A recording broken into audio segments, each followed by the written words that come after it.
ஜப்பானுக்கு வந்த புதுசுல நான் ஆச்சரியப்பட்ட ஒரு விஷயம் வந்து பஸ்ல டிரைவர் வந்து பேசிட்டே வருவாரு. ஜாப்பனீஸ் தெரியாதப்போ நான் யோசிச்சிருக்கேன், என்ன இது டிரைவர் யார்கிட்ட பேசுறாரு, என்ன சொல்றாரு அப்படின்னு. ஜாப்பனீஸ் கத்துக்கிட்டதுக்கு அப்புறம் தான் வந்து எனக்கு புரிஞ்சுது அவர் பஸ்ல இருக்கிற பேசஞ்சர்ஸ் கிட்ட தான் பேசுறாரு அப்படின்னு.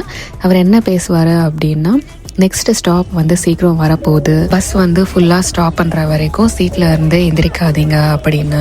அந்த ஸ்டாப் ரீச் ஆனதுக்கப்புறம் அந்த ஸ்டாப் பேரை சொல்லி ரீச் ஆகிட்டோம் அப்படின்னு சொல்கிறது. அதுக்கப்புறம் இந்த ஸ்டாப்லேருந்து கிளம்புறப்போ பஸ் வந்து இப்போ ஸ்டார்ட் பண்ணுறேன் அப்படின்னு. ஹேண்ட் ரெயிலை வந்து எல்லாரும் டைட்டாக ஹோல்ட் பண்ணுங்க.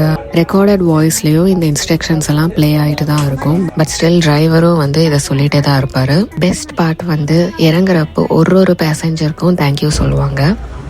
時計曲がります。スポーツセンター前となります。ありがとうございました。スポーツセンター前でお待ちください。